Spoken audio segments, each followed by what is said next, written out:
Bonsoir à tous. Deux invités ce soir dans Preuve par trois, dans le cadre, bien sûr, de la campagne des élections législatives. Dans une vingtaine de minutes, c'est Florian Philippot, porte-parole du Rassemblement Bleu Marine et candidat lui-même du Front National en Moselle, qui sera avec nous. Et tout de suite, nous accueillons Robert Rochefort, député européen et vice-président du MoDem. Bonsoir. Bonsoir. Merci d'être avec nous. Et avec moi, Perrine Tarnot de Public Sénat. Bonsoir. Et puis Pierre Rocchicchioli de l'agence France Presse, à qui succédera d'ailleurs tout à l'heure Andrea Bambino, spécialiste du Front National à l'AFP. Robert Rochefort, comme François Bayrou, vous avez voté François Hollande Absolument. au second tour de l'élection présidentielle. Est-ce que donc aujourd'hui, vous qui ne souhaitez pas une cohabitation, vous espérez une victoire du Parti socialiste, peut-être complète, absolue ou pas, dans la perspective d'une alliance demain?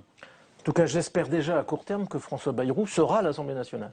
D'accord, c'est un premier point. C'est une des questions importantes et Il est en grand danger. je vous dis que s'il y avait une majorité socialiste à l'Assemblée nationale et que la voix de François Bayrou ne soit pas entendue, eh bien, je ne serais pas très content de ce résultat-là. Avec quelles conséquences politiques alors? Vous nous Non, dites écoutez, vous tout de suite. non, il n'y a pas de conséquences politiques. Ça boucherait l'avenir? Non, c'est pas ça que ça veut dire. Ah. Ça veut dire qu'il y a deux choses. Il y a la vie des partis, des organisations, et puis il y a la vie de la démocratie.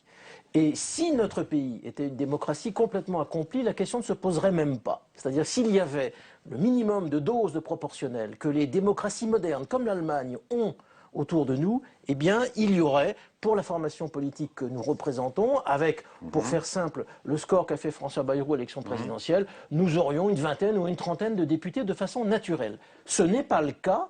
Et je trouve à cet égard que la démocratie française n'est pas complète. Et je dis très simplement que les électeurs de Pyrénées-Atlantiques, les électeurs de Pau, Oui. tous ceux qui contribuent à cela, ont certainement, en tout cas dimanche prochain et le dimanche suivant, à faire une petite correction par rapport à cette imperfection de la démocratie. Très bien. Alors nous allons revenir au cours de cette interview, bien sûr, sur l'enjeu majeur pour vous et pour l'avenir du pays, si l'on vous suit, de cette élection dans le Béarn. Perrine? Oui, pour rester sur François Bayrou, Robert Rochefort, il a été reçu en début de semaine à l'Élysée par François Hollande. Le chef de l'État l'a raccompagné sur le perron de l'Élysée. On a vu que François Hollande lui serrait très longuement la main. Ça ne vous a pas échappé, mais moi non plus d'ailleurs. Vous non plus. Alors est-ce que ça veut dire que François Bayrou a reçu des assurances pour conserver sa circonscription? Écoutez, je l'ai eu au téléphone après cet entretien, mais il ne m'a pas dit les choses en ces termes. Néanmoins, je crois que ce n'est pas un secret d'État que de savoir qu'au sein des socialistes, il y a deux camps. Il y a un camp qui est celui qui souhaite que François Bayrou soit à l'Assemblée nationale et qui était d'ailleurs prêt à faire le geste qu'il fallait. Et François Hollande en faisait partie avant d'être président de la République. Puis il y a un autre camp qui est probablement, je ne veux pas employer des mots trop méchants, mais qui représente la forme politique un peu traditionnelle. Sectaire, qui, vous diriez c'est vous qui le dites. C'est vous qui le dites. En tout cas, une forme politique du passé. Celle qui ne nous permet pas de faire face aux défis de demain. Alors, il est clair que j'interprète en tout cas cette poignée de main de François Hollande comme peut-être un signe envoyé, y compris aux électeurs socialistes du Béarn, consistant à dire « Moi, président de la République, j'ai besoin de François Bayrou à l'Assemblée nationale. » Vous Mais ce dites qui que veut là, dire- François Non, Hollande... moi, président, je parle, Oui. je fais comme... Ouvrez les guillemets, vous avez bien compris. Vous nous dites que François Hollande va reprendre la main sur Martine Aubry, pour résumer. Écoutez, je ne vous dis pas les choses comme ça. Mais moi, je Est-ce vous qu'il y a propose des comme voix- ça. Il y a des voix à gauche qui pourraient se faire entendre entre les deux tours des législatives pour Je vais soutenir vous dire François les Bayrou. choses autrement et de façon beaucoup Voilà. plus politique. Est-ce que vous croyez que François Hollande a été élu uniquement avec les voix des militants socialistes, des adhérents socialistes, ceux du Front de gauche et ceux des Verts? Évidemment non.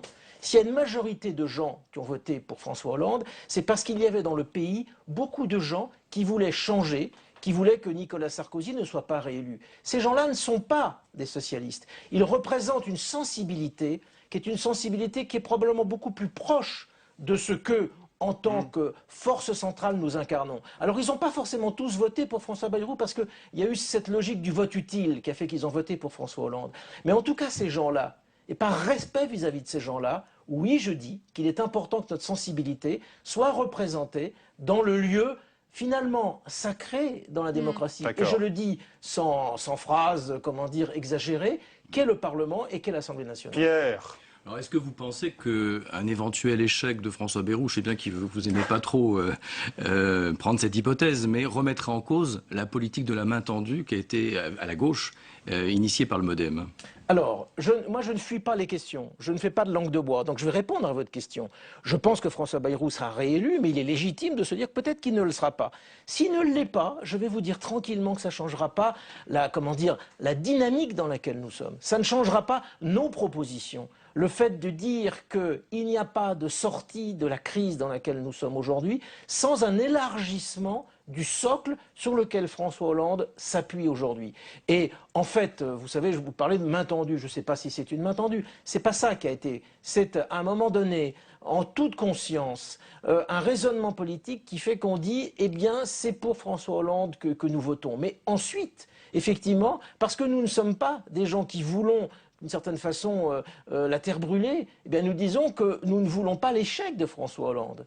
Et à partir du moment où une majorité s'est construite, et à partir du moment où les sujets sont difficiles, un jour viendra, je pense d'ailleurs qu'il est déjà venu, mais il faut voir de quelle façon et par quelles étapes, eh bien, François Hollande devra s'inspirer d'un certain nombre de choses Parce que vous nous dites, avons mis sur la table dans les programmes. Robert Rochefort, vous nous dites, s'il est battu, donc, eh bien, le combat se poursuivra, notamment avec lui et toujours pour lui, autour de lui. Donc finalement, même dans une posture de martyr, vous nous dites, François Bayrou a son destin devant lui. Non, je vous dis la chose suivante. Non, mais c'est un peu attendez, soyons sérieux. Beaucoup sont fatigués dans son entourage, pas vous. Soyons sérieux, je vais très bien, rassurez-vous. Hein? Soyons sérieux. Il y a 5 ans, il y a 10 ans, François Bayrou a été élu dans sa circonscription, dans un contexte politique qui n'a rien à voir avec celui de cette année. Celui de cette année, c'est le point d'aboutissement d'un processus d'indépendance qu'a voulu François Bayrou. Ouais, et ce processus... S'il n'y a plus aucun député modem à l'Assemblée nationale. Eh bien, ce sera en tout cas l'illustration et la preuve que notre système de bipolarisation est un système qui n'assure pas une véritable démocratie dans notre pays. C'est aussi l'illustration d'un échec de François Bayrou. Qu'est-ce qui serait un échec? Le fait qu'il ne soit pas élu à l'Assemblée nationale? Écoutez, ce ne serait pas un succès, c'est incontestable. Mais ça ne veut pas dire que la proposition politique qu'il fait n'aurait pas une chance. Parce que, encore une fois, le jour où il y aura une proportionnelle, une part proportionnelle dans notre pays, et je vous rappelle que François Hollande s'est engagé à cette part de proportionnelle, eh bien il y aurait des députés de notre courant, et évidemment François Bayrou.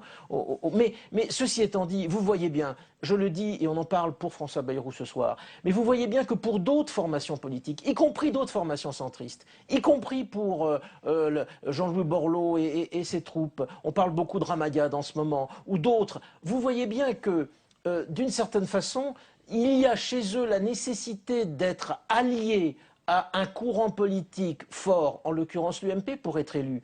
Ceci n'est pas sain, ceci n'est pas bon. J'ai l'espoir, je pense, que certains des députés ou des candidats du Parti radical, du Nouveau Centre, de l'Union centriste seraient capables, ou seraient tout à fait prêts à être dans une logique de plus grande indépendance si le jeu électoral leur permettait cela. Alors nous sommes, d'une certaine façon, on est quoi? On est à l'avant-garde. On est un peu des estafettes de cette situation-là. On le paye cher, vous avez complètement raison, mais je crois qu'on est dans le vrai et dans le juste. Très bien. La conviction, toujours chevillée au corps. Comment espérer peser si vous n'avez pas d'élu? Parce que c'est vraiment la question fondamentale à l'Assemblée. Attendez, au cours des 5 dernières années, il y avait, vous l'avez souvent dit, il y avait à l'Assemblée nationale 3 députés modem. Je pense que dimanche prochain, d'ailleurs c'est ce que disent les instituts de sondage, c'est à peu près ce que l'on nous donne, compte tenu du jeu démocratique. Et alors que nous avons accru notre logique d'indépendance, eh bien, il n'y aura pas grand-chose de nouveau. Ce sera un peu triste parce qu'on n'aura pas pu faire plus, mais on n'aura pas fait moins. Et pendant 5 ans, les 5 ans qui se sont écoulés, nous avons au contraire pu avancer des propositions, avancer des idées, faire en sorte que, je crois, nous avons été entendus. Et il va de soi que les 3,5 millions d'électeurs de François Bayrou d'il y a quelques semaines, ils ne sont pas sortis de nulle part, ils ne sont pas quantité négligeable, et ils sont essentiels et stratégiques, encore une fois, non pas pour dire François Bayrou a raison, mais pour sortir le pays de nos difficultés. Robert Rochefort, juste, oui, une question de Pierre encore. Est-ce que la voix de François Bayrou pèsera de la même manière si il n'a pas l'onction de suffrage universel, s'il n'est pas élu? Est-ce que il pourra s'exprimer de la même manière en tant que simple, je dis pas, président du Certains MoDem. parlent de sa mort politique. Voilà. Dans ce cas-là. Oui, mais ça, on l'avait. C'est ce qu'a dit Hervé Morin, les mots sont Alors, durs. Hervé Morin l'avait déjà dit il y a 5 ans. Donc je ne sais pas comment il fait pour annoncer la mort de quelqu'un dont il avait déjà déclaré la mort il y a 5 ans. Il est probablement dans le principe de réincarnation, mais ça le regarde. En tout cas, pour ce qui est oui, je crois qu'il est important qu'il soit à l'Assemblée nationale. C'est ce que j'ai dit tout à l'heure. Et il est important qu'il y ait une mobilisation pour qu'il y soit. Et je vais même vous dire quelque chose de plus fort encore. Je dirais quelque part un peu honte aux socialistes si jamais il ne l'est pas.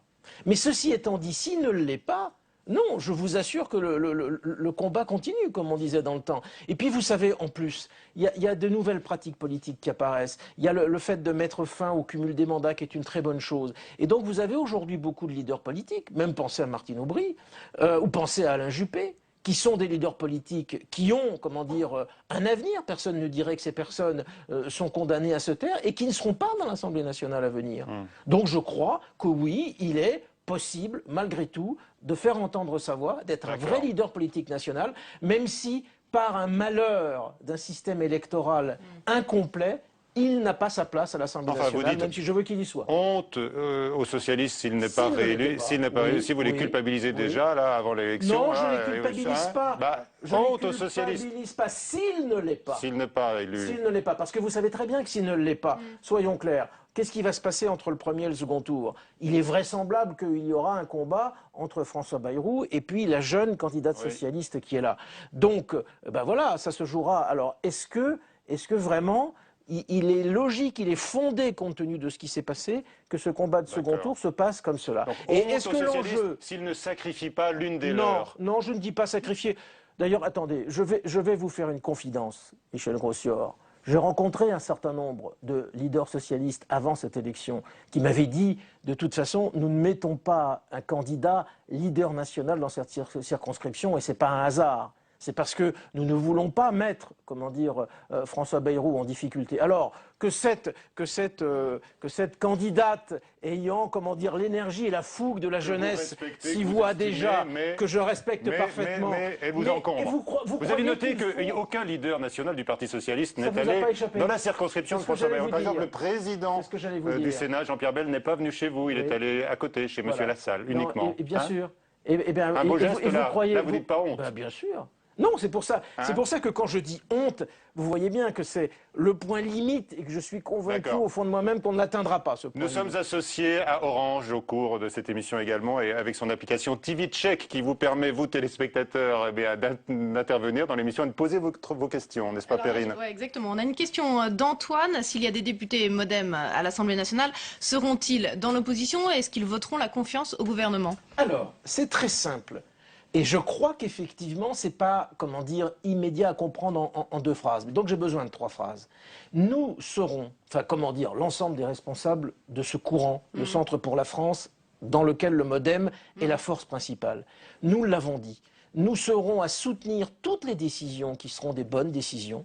Et d'ailleurs, si vous regardez, déjà, comment dire, dans les expressions de François Bayrou, il y a un certain nombre d'expressions qui sont, comment dire, j'allais dire, plutôt... Par vous-même, Robert Rochefort, vous pouvez commenter, juger vous-même la politique du gouvernement. Oui, on va vous interroger là-dessus. Je trouve par exemple que c'est très bien de la part du gouvernement et de François Hollande d'avoir compris qu'une mesure coûteuse comme celle du retour partiel à 60 ans de la retraite qui aurait pu coûter 5 milliards, de l'avoir arrêté à 3 milliards. Je trouve que c'est bien. L'UMP dit 5 milliards. Un des messages.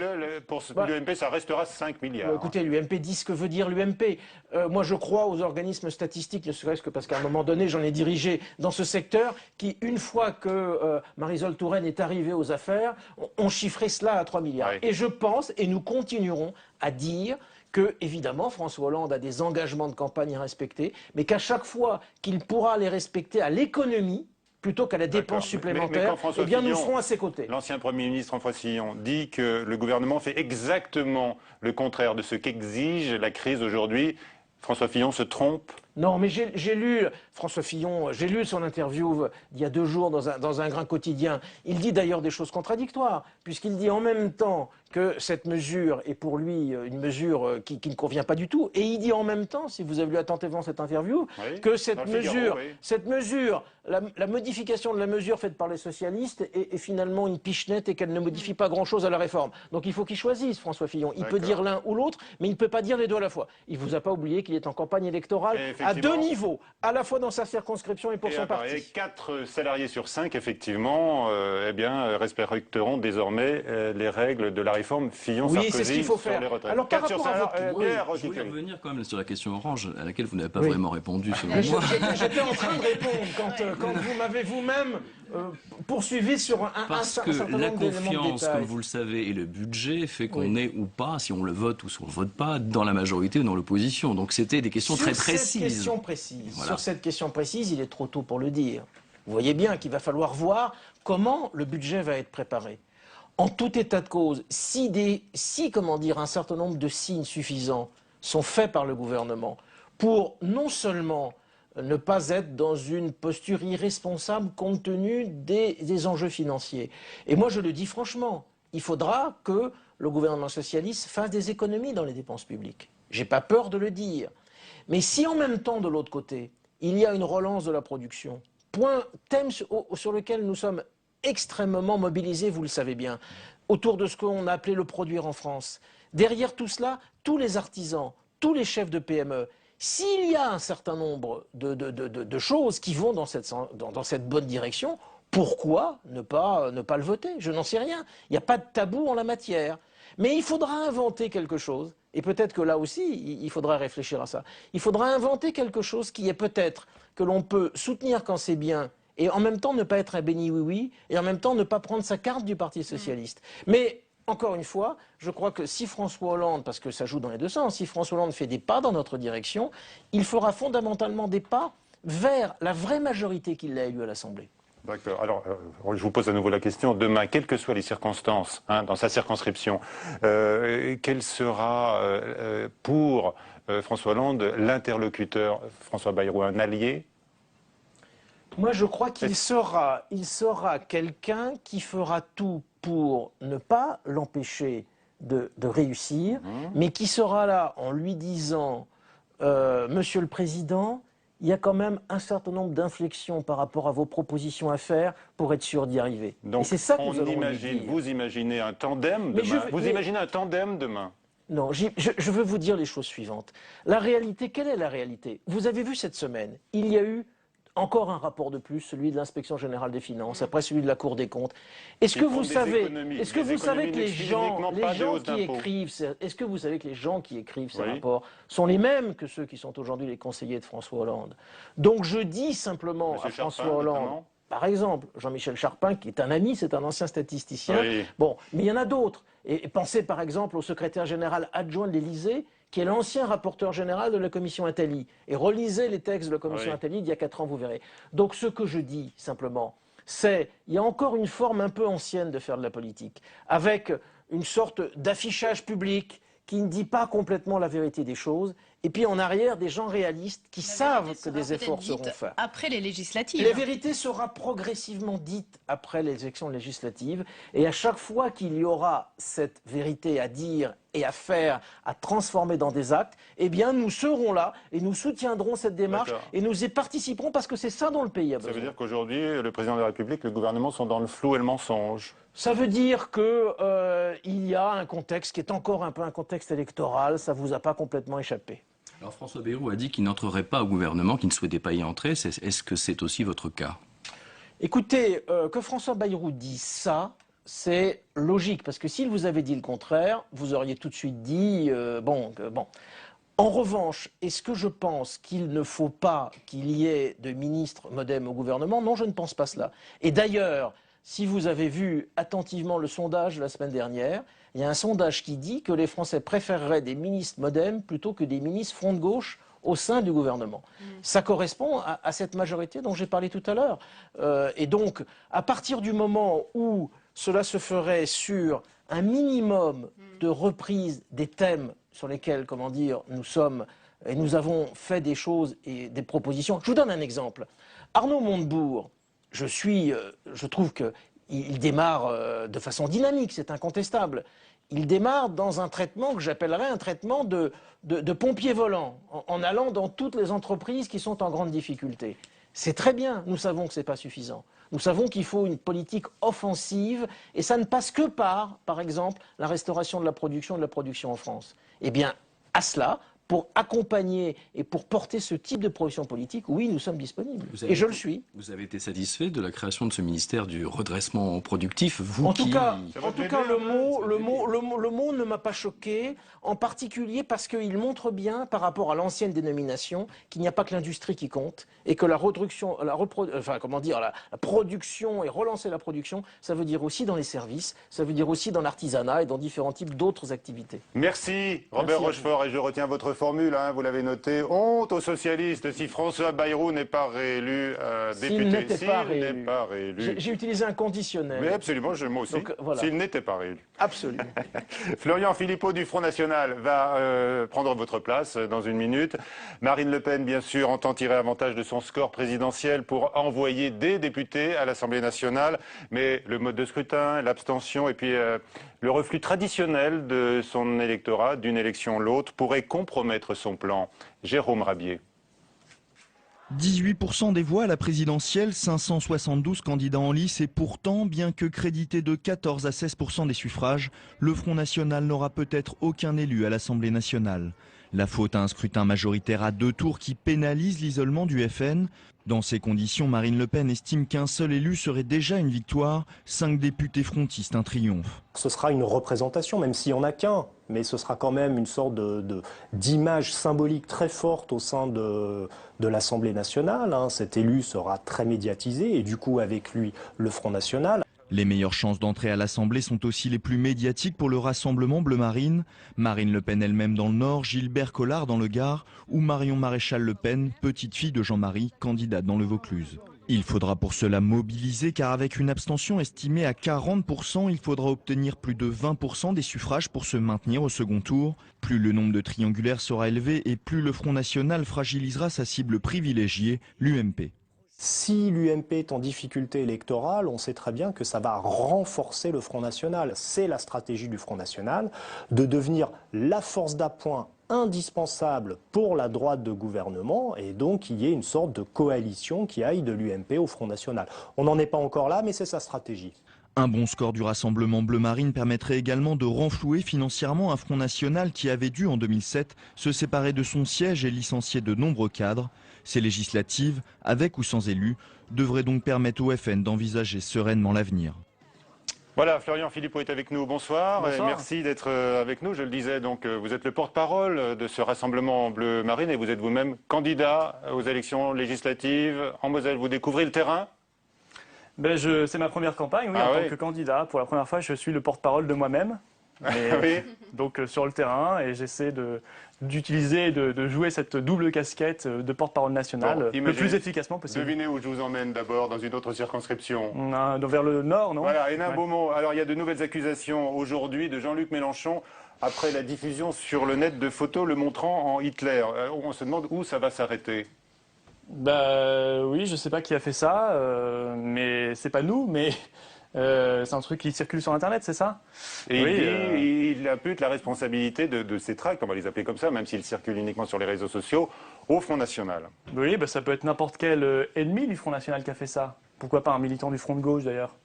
C'est facile d'accuser comme ça les autres. Oui. Peut-être qu'il perd un peu ses nerfs, M. Mélenchon. En même temps, vous avez vous-même, sur Hénin-Beaumont, lancé un faux tract il y a une dizaine de jours, présentant Mélenchon avec cet appel à voter pour lui en français et en arabe. Est-ce que vous n'avez pas lancé peut-être une mode ? Est-ce que ça n'a pas donné d'idées à d'autres ? Est-ce que ce sont des méthodes loyales, finalement, de campagne ? Non, c'était un tract complètement assumé. Voilà.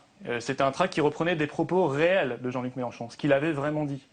Il est bien que les électeurs sachent ce qu'un des compétiteurs dise vraiment, parce que ça a un impact politique. Ce qu'il dit, c'est important. Alors je vois qu'il n'assume pas. Si, il faut qu'il assume. S'il est pour l'ouverture totale des frontières, on ouvre grand, très grand les vannes de l'immigration, il faut le dire. On ne peut pas d'un côté défendre les travailleurs français et de l'autre côté dire qu'on est pour l'immigration incontrôlée parce que ça c'est le projet du MEDEF. Il y a là une contradiction que les électeurs ont le droit de connaître. On peut faire campagne à la place des autres, comme ça, à la place de ses adversaires, décider de la propagande de ses adversaires. Oh, c'est un tract pour faire connaître. Voilà, vous savez, Marine Le Pen fait beaucoup de tracts et son équipe pour faire connaître son projet, ses propositions. On a le droit de faire connaître aussi ce qui n'a pas été clairement perçu par les Français parce que ça nous semblait important. Et la preuve, c'est que là-bas, à Hénin-Beaumont, les Français, les électeurs en parlent beaucoup parce que ça les intéresse. Ils parlent du fond, bien sûr. Vous n'avez pas l'impression surtout que les électeurs, les citoyens français perçoivent de cette campagne à Hénin-Beaumont simplement un concours d'insultes entre les deux candidats? Est-ce que c'est un exemple de démocratie? Bah écoutez, Jean-Luc Mélenchon, il est venu pour ça.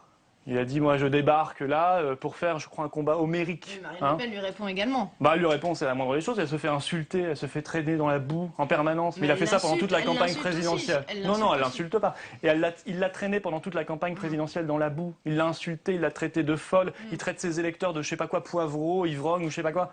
Bah écoutez, on peut pas laisser faire ça. Il veut l'éradication, je crois, politique des électeurs de Marine Le Pen. L'éradication politique, ça veut dire quoi? Bah, il prend ses responsabilités. C'est lui qui organise le bazar médiatique. Ouais. Il prend ses responsabilités. Marine Le Pen, elle a fait une campagne de fond. Ouais. Elle va voir les Français. Si elle bat Jean-Luc Mélenchon, est-ce que l'avenir politique de Jean-Luc Mélenchon est compromis? Oh, bah, je crois qu'il avait fixé un seul objectif pour la présidentielle, c'était pas de faire progresser ses idées, de faire gagner ses idées, c'était de battre Marine Le Pen, d'être devant Marine Le Pen. C'est perdu, hein. On l'a mis 8 points derrière. Eh bien là, s'il perd une nouvelle fois, peut-être même qu'il ne sera pas au second tour. Ouais. Hein, peut-être même qu'il sera pas au second tour, ce sera un naufrage politique pour lui, bien sûr. Et si elle perd, Marine Le Pen, si elle perd, ce sera un naufrage pour elle aussi? Bah, elle est dans une circonscription qui n'est pas facile, c'est une circonscription de gauche. Hein. Je veux dire, Jean-Luc Mélenchon, il a choisi... Si elle perd, c'est moins grave pour elle. Bah écoutez, Mélenchon, il a choisi une circonscription facile.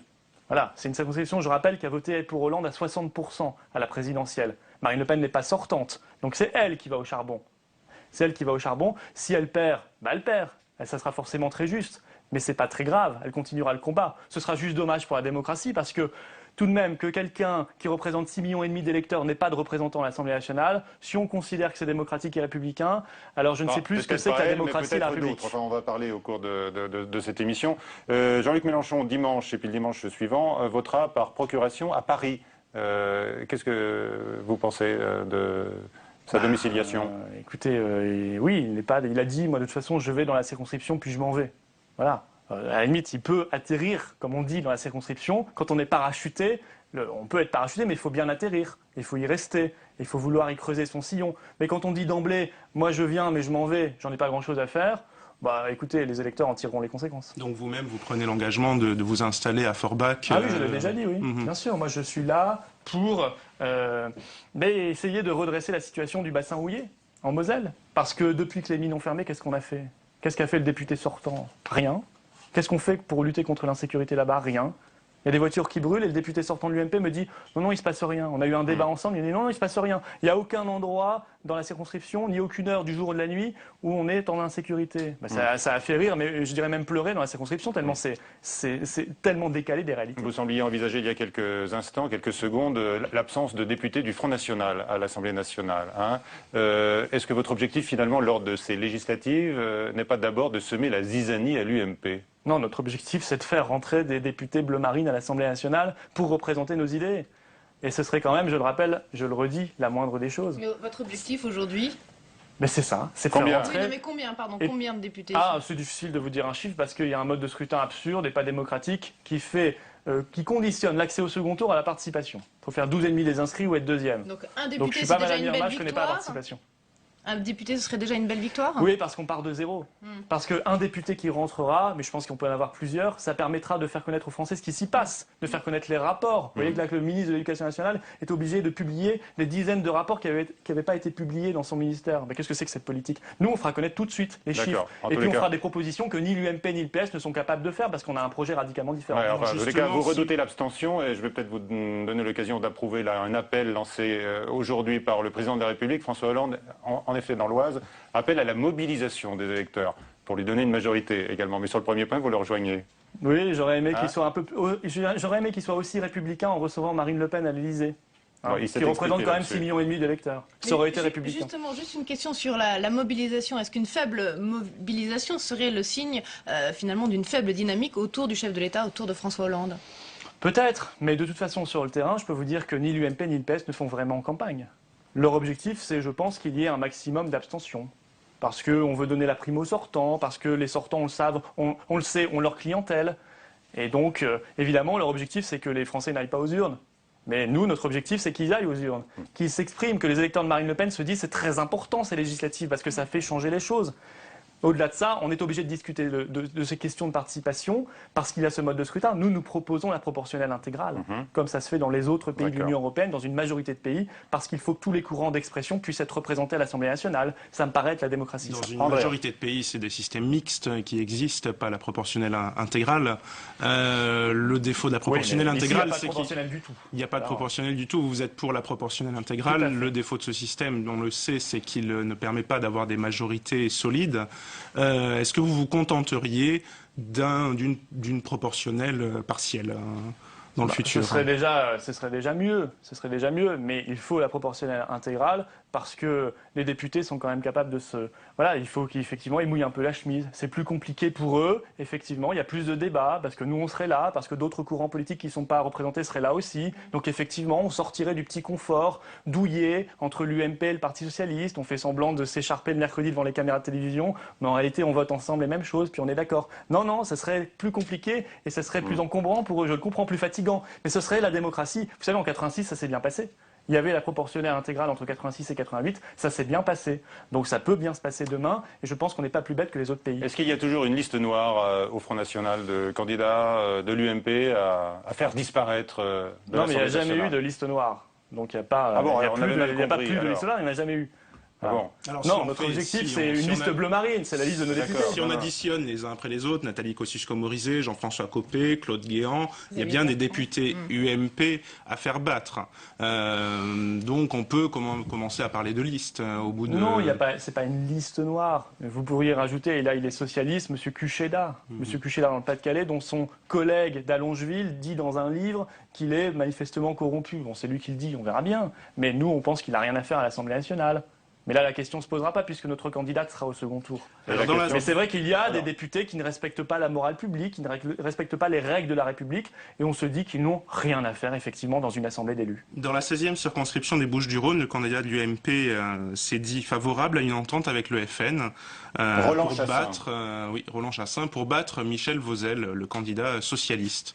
Comment vous réagissez et est-ce que vous êtes prêt à une entente avec eux, c'est-à-dire à vous désister au cas où votre candidate ne serait pas en deuxième position? Sur ce cas local, ça prouve que sur le terrain, il y a des gens qui sont un peu plus capables d'entendre la base. Parce qu'il y a aujourd'hui une rupture absolue entre la base, je parle à l'UMP, mais aussi d'ailleurs une partie du Parti Socialiste, entre la base et les apparatchiks, les élus nationaux. Les élus nationaux, eux, ils sont toujours dans leur mirage, ils sont toujours à faire voter socialiste comme ils l'avaient fait au cantonal, ils sont toujours dans leur petite guerre de chef, leur guerre politicienne, leur guerre de tactique et de stratégie. À la base, certains élus comme ce monsieur se rendent compte que, effectivement, les électeurs attendent autre chose. Mais moi, je dis directement aux électeurs de l'UMP là-bas, de voter Rassemblement Bleu Marine, ce sera plus efficace, ce sera plus rapide, ce sera plus utile. C'est un petit peu difficile quand même. Hein, bien sûr que si, dès le premier tour. On a une très bonne candidate, Mme Lopiès. Il faut voter pour elle. Son bureau politique extraordinaire, dès lundi, dès le lendemain du premier tour des élections législatives, pour répéter, et c'est Jean-Claude Gaudin, justement, élu des Bouches-du-Rhône également, qui le dit, il n'y aura pas d'accord, pas de perspective d'accord avec le Front National. Ben oui, on ne veut pas d'accord de toute façon avec l'UMP, hein. Oui. Si l'UMP suit ce qu'ils font vraiment en politique, c'est-à-dire le laxisme, l'Europe de Bruxelles, là, ils vont accepter les eurobonds. Sarkozy disait qu'il était contre, mais simplement parce qu'il anticipait l'opposition d'Angela Merkel. Mais ils sont pour les plans de sauvetage de la Grèce, la dette mutualisée. Ils sont pour le plan ultra-fédéral qu'on nous propose. Ils sont pour l'UMP comme le Parti Socialiste. S'ils suivaient leur ligne idéologique, ils devraient quasiment appeler à voter socialiste parce qu'ils font la même politique, parce qu'ils pensent la même chose.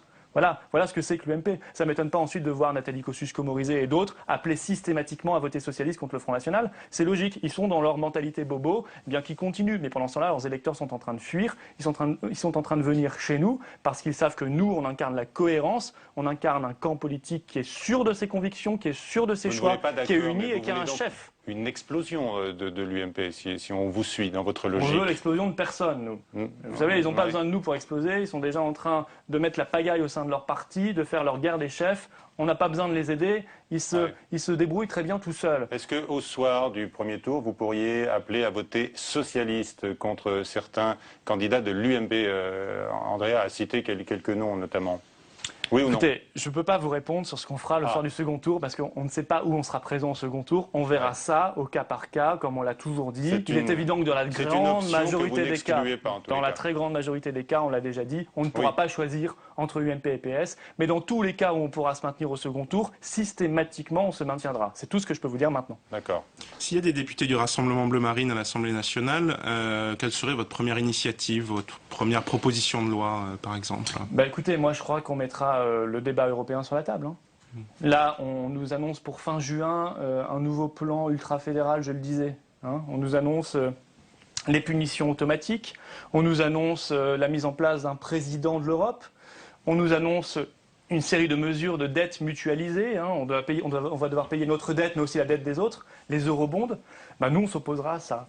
On proposera par exemple, concernant les protections économiques et sociales, la mise en place de barrières douanières. On proposera la mise en place de barrières douanières ciblées pour réindustrialiser la France. Officiellement un SOS, là, dans les heures, peut-être dans les jours qui viennent, puisque son système bancaire connaît une déroute totale. Vous pensez qu'il ne faudrait pas que la solidarité européenne joue pour préserver l'économie de toute la zone euro? Enfin, écoutez, ça fait maintenant plusieurs années qu'on nous dit ça. On nous dit solidarité, solidarité, sortez le chéquier, faites un chèque pour un nouveau pays. Il y a eu 2 fois la Grèce déjà, bientôt 3, l'Irlande, le Portugal, maintenant l'Espagne. Entre 40 et 80 milliards d'euros, nous dit le FMI. Et la France, c'est 20% de quote-part.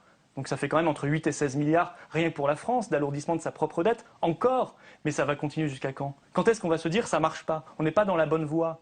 C'est ce que nous disons depuis des mois et des mois. Alors on nous a dit non, la crise est réglée, c'est terminé. Puis sur le cas spécifique de l'Espagne, je voudrais quand même signaler que tout ça pour ça alors. L'Europe, depuis les années 80, depuis que l'Espagne est rentrée dans la CE puis l'Union européenne, on a fait des chèques, on a financé les fonds structurels. Combien de paysans français ont été sacrifiés pour des paysans espagnols? Combien d'argent qui n'est pas venu en France pour aller financer des routes en Espagne? Et aujourd'hui, on arrive à cette situation, une situation de faillite. Chaque pays doit se débrouiller du coup. Chaque pays doit se débrouiller du coup. Chaque pays doit peut-être se débrouiller, effectivement, mais il faut surtout changer les règles, parce que sinon aucun pays ne s'en sortira. Parce qu'aujourd'hui, qu'est-ce qu'on dit? On dit on vous donne un chèque, mais en contrepartie, c'est les plans d'austérité effroyables comme en Grèce. C'est pas humain, ça. D'un côté, vous ne voulez pas des plans d'austérité, mais non plus de la solidarité européenne. À notre nation, comme aux autres nations d'Europe, c'est un changement de modèle pour protéger chacun et pour redresser toutes les situations, pour aider l'ensemble des peuples européens. Alors il faut le protectionnisme, parce qu'il faut que ce continent se réindustrialise. C'est dans les gènes de l'Europe d'avoir de l'industrie. C'est dans son ADN. On a des très bons travailleurs en France et en Europe. Oui, il ne faut pas renoncer. Il ne faut pas se dire que tout va partir forcément en Chine. Non, on peut réindustrialiser ce continent, on peut réindustrialiser la France, mais il faut changer de modèle économique, il faut mettre des protections aux frontières. Et il faut se dire que cet euro-là, ce n'est pas un succès, manifestement. On essaie de le sauver, de faire des plans de sauvetage, de dépenser des centaines de milliards d'euros pour sauver une monnaie qui a fait beaucoup de mal à notre économie et qui n'est pas viable. Alors qu'est-ce qu'on va faire demain? On attend l'explosion comme ça, on attend, on paye, on attend et puis il ne se passe rien. Non, un jour si ça explose, ça se fera dans le chaos. Nous, on veut préparer les choses. Sur les futurs débats à l'Assemblée nationale, Daniel Cohn-Bendit, il souhaite que le futur groupe écologiste à l'Assemblée dépose une proposition de loi vers une dépénalisation du cannabis. Est-ce que le sujet mérite débat selon vous? Enfin écoutez, moi je crois qu'il y a déjà des sujets plus importants et plus urgents. La question de l'emploi, je le disais, la sécurité. 10 ans de dégradation de sécurité sous l'UMP, et là on envoie des signaux de laxisme encore sous la gauche. Des questions très importantes. L'Europe, je le disais. Sur le cannabis, oui, qu'est-ce que vous voulez? Ça ne m'étonne pas de Daniel Cohn-Bendit. C'est le retour à cette espèce de mode où les ministres vont nous dire les uns après les autres, avec la plus grande fierté, qu'eux aussi, ils ont fumé un joint quand ils étaient jeunes. Est-ce qu'on va revenir à cette époque? Comme à l'école, au ministère de l'Éducation nationale, on nous annonce la suppression des notes. Oui, c'est l'esprit de mai 68, qui imbibait déjà la politique de l'UMP, mais maintenant c'est assumé, on le dit dans le discours. C'est la même politique, mais maintenant c'est assumé. Une question et on est contre évidemment la dépénalisation du cannabis. On veut renforcer et on veut mettre en place une véritable lutte contre la drogue. Parce que c'est un fléau. Moi, quand j'ai appris que les jeunes Français étaient les premiers consommateurs de drogue en Europe, c'est une enquête qui est sortie, je crois, la semaine dernière, j'étais effondré. j'étais effondré et j'espère qu'on pourra enfin se donner les moyens de lutter, de renforcer la lutte contre les consommateurs et contre les dealers parce qu'on n'a strictement rien fait. On a baissé les bras contre la drogue depuis des années dans notre pays et ça, c'est pas digne. Une question maintenant avec notre partenaire Orange et l'application TV Check. Une question de Pierre-Henri. La normalité de François Hollande est-elle normale? Bon, on avait pendant 5 ans le bling-bling, une collusion totale avec les puissances d'argent, c'était extrêmement fatigant. Maintenant, on a une normalité surjouée, hein, une simplicité ostentatoire, je crois. Quelqu'un qui a trouvé ses limites hier dans les limitations de vitesse. Je crois que c'est Max Gallo qui a dit ça, hein, une simplicité ostentatoire, c'est-à-dire qu'on veut montrer qu'on est simple. Ah, c'est pas bon non plus, c'est-à-dire que maintenant les ministres doivent prendre le RER, ça. Il y a des limites aussi. Attention, ne tombons pas non plus dans la démagogie. Ne tombons pas dans la démagogie. Voilà. Vous pensez que ça part d'un bon principe quand même, sur le fond? Rompre avec le bling-bling, oui. Faire des économies sur le train de vie des ministres, de l'État, très bien. Oui, mais par exemple sur le salaire du président de la République. Un exemple, Sarkozy arrive, il l'a multiplié par 3. Et là, on le baisse de 30%. Bah oui, mais l'addition, c'est qu'on ne revient pas à la situation antérieure. Par contre, c'est un peu exagéré, je crois, hein, la multiplication. Hein. Non, c'est plus 204%, donc c'est même un peu plus que par 3. Vous faites x3, moins 30%. Bah vous êtes toujours beaucoup plus haut qu'avant. Ça aurait été mieux de suivre notre proposition. Notre proposition, c'était pour tous les ministres, pour le président de la République, pour le Premier ministre, le même salaire que les parlementaires. Est-ce qu'il y a des choses qui vous plaisent dans le nouveau pouvoir, là, quand vous regardez l'alternance depuis quelques semaines? Non, j'avoue que... Hein, en cherchant bien. Mais pas grand-chose entre nous ne me surprend. En même temps, j'attendais pas grand-chose de François Hollande, c'est moins qu'on puisse dire. Oui, au départ, j'étais assez heureux de la décision de retrait d'Afghanistan. Et puis ensuite, on a appris qu'en réalité, ça concernait que une partie, 60% je crois, des effectifs présents là-bas. Et qu'en réalité, les autres resteront. Donc là aussi, on nous a pas dit tout à fait la vérité. Pour des raisons logistiques et pour ramener le matériel. Oui, mais il y a toujours des bonnes raisons. Hein. Il y a toujours des bonnes raisons de ne pas faire les choses. On ne peut pas déserter comme ça du jour au lendemain un théâtre d'opération. Écoutez, moi je crois qu'il faut partir le plus tôt possible parce que ça fait 10 ans qu'on est embourbé là-bas. Ça fait 10 ans qu'on voit nos fils mourir. Moi, j'aimerais qu'on parte le plus vite possible, qu'on arrête d'ergoter. Cette semaine, vous avez, lors d'une conférence de presse, annoncé que si le Front National était à l'Assemblée nationale, il y aurait une proposition de loi sur les mariages bruyants. Alors, en quoi ça consiste?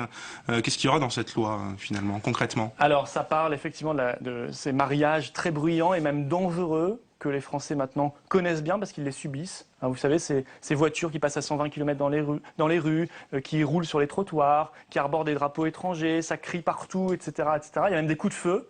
Là, à Forbach, où je suis, le maire a essayé de mettre en place une charte. Une charte, c'est un bout de papier, c'est pas contraignant. Ça me rappelle, vous savez, ce qu'on faisait pour le voile à l'école. Au départ, il y aurait quoi dans cette loi? C'est une loi qui interdit ces débordements, qui fait respecter le code de la route. Ils sont interdits, ces débordements. Le code de la route... C'est pas appliqué. C'est pas appliqué. Puis je vois pas pourquoi on arbore des drapeaux étrangers lors de ces mariages. Très honnêtement, moi je trouve qu'il faut. Vous êtes pour l'interdiction des drapeaux étrangers? Oui, lors de ces mariages, je pense qu'ils ont rien à faire. Pourquoi ne pas les interdire lors des manifestations publiques en général? Non, mais je pense que c'est un symbole, que le mariage c'est aussi un symbole républicain, et je trouve qu'il faut effectivement qu'on se limite au symbole républicain. Ça me paraît être de bonne loi. Moi, quand j'ai vu l'élection de François Hollande et la Bastille avec tous ces drapeaux et qu'il fallait chercher, vous savez, c'est comme le jeu Où est Charlie? On cherche le drapeau français, on l'a pas trouvé. Et quand j'ai vu ça, j'ai trouvé ça extrêmement triste. Moi, j'aimerais qu'il y ait un peu plus de drapeaux français. Alors oui, ça me rappelle, vous savez, cette situation, ça me rappelle le voile à l'école. On laissait les chefs d'établissement seuls, ils faisaient des chartes. Mais ça ne servait à rien. Un jour, il a fallu faire une loi pour appliquer la loi de la République. C'est ce qu'on propose pour ces mariages bruyants et dangereux, parce qu'il y a beaucoup d'accidents, parce qu'il y a beaucoup de nuisances, et qu'il faut mettre fin à cette dérive. Merci Florian Philippot d'être venu nous voir aujourd'hui, alors que vous êtes en pleine campagne, je le rappelle, en Moselle. Merci à vous, merci Andrea, merci Perrine, bonsoir à tous.